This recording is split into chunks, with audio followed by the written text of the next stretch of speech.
I'm gonna show you how to turn your car into a perfect cozy campsite. No fancy build out required, because who's got the time for that? The first thing that you wanna do is create a platform for your car. Now I know I said no fancy buildup, right? And this is not fancy at all. Mine is literally just some 2x4s with a plywood plank at the top. Anybody can create it, just measure the width and the length of your car. The biggest reason for the platform though is so you can make sure that you're sleeping level in your car.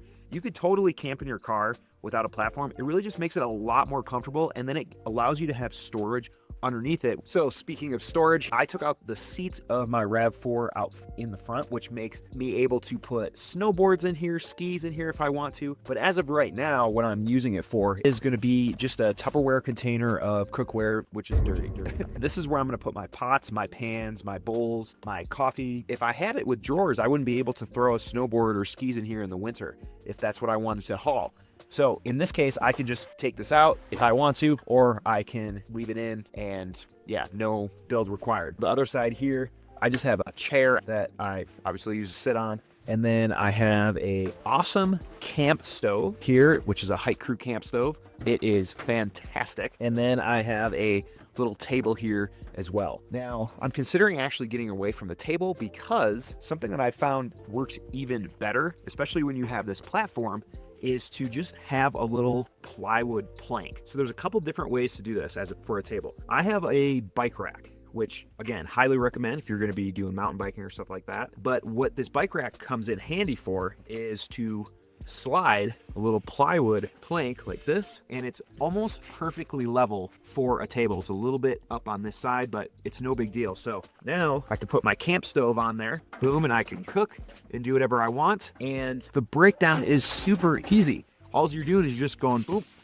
and you're done. You don't have to disassemble a table or anything like that. So I guess while we're talking about that, we can kind of talk about the sleeping quarters, which you can see here. I just put the plywood plank, and I kind of did it a little janky there, but I just slide it right underneath this 4-inch foam pad from Amazon. I've used this for years, and you actually get pretty dang good sleep. Typically in the summer, I'll just run a sleeping bag, but if I'm in the fall right now, I'm gonna do a sleeping bag plus a comforter. And then yeah, you see the pillows up in the front, and that's again the value of this platform is you're getting a bunch of that storage underneath. You're able to level out your table, and then you can throw the pad on top of there. Now if you don't have a bike rack, you can still use this table. All you need to do is bring a 2x4 and cut it to length for whatever is level for you, and then you just put it there, and it's surprisingly sturdy. Some other little storage things I have going on here are these little Gregory bags. And in this one, I have all my sleep stuff. So vitamins, toothpaste, toothbrush, flossers, everything I need for when I go to sleep. And then in here, I just have more utensil stuff like my salt shaker, olive oil, spoons, and things like that. Also, I have a solar lantern, which is great for at night, obviously, and then another little light too. And then on the opposite corner, I just use a little Walmart bag as a trash bag. Should have brought my wider lens for this, apparently, or not parked right next to a tree. So here is the other side of the platform adjacent to the sleeping quarters. So first thing that I have is a box here, and this is just gonna be for all my gear. This is an awesome little box from Gregory, stores quite a bit of stuff, hard top. The thing I like the most about it is that it can be opened up from either side. So let's say that both sides are shut right now, and I only want to get to it on this side. What I'm going to do is I'm going to undo the brackets, and then I can open it up. But if I want to do that and I'm sleeping, for example, I would just keep this side latched, and then I would just do the same thing on the inside here, and that way I can open it up from the other side. Right next to my box, I have my power stations. I don't remember how big it is, but it's pretty large. It'll do quite a bit of charging.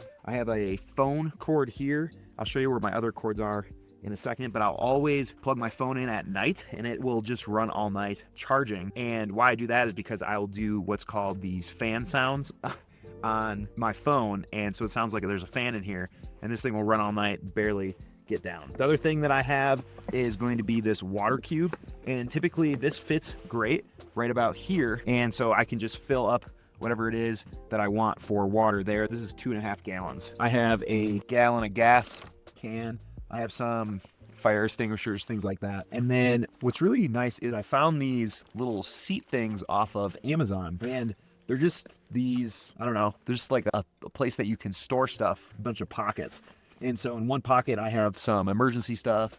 TP, obviously. I have sunscreen in one, and I'll show you the other side, what I have going there. So the other side, I have the same little pocket thing here, and in that side I have cords, just cords that I would need for charging a headlamp, extra phone chargers, or any kind of cords that I need for whatever it is that I could be charging. And then I also have even more room down here because I took out those seats again, and so what I have going is a little snack container where I put a bunch of snacks, and then I still have a ton of room for any extra things that I might want to store underneath there. And then in the front seat here is typically where I'll put one of my little thermos coolers. And I have another one of the Gregory boxes there, but that's just because I had to shoot content in some of that stuff that's in there. Typically I don't run that there. A couple items that I would recommend everybody has in here is a portable handsaw that you can get off of Amazon. So you can saw down trees or whatever is in your way that you might not be able to get across. Then I also have this Bullseye Pocket Air, and what you can do is pump up a flat tire to get you to another place. I just had to use this actually the other day to get to Les Schwab, but this was in the city, but it came in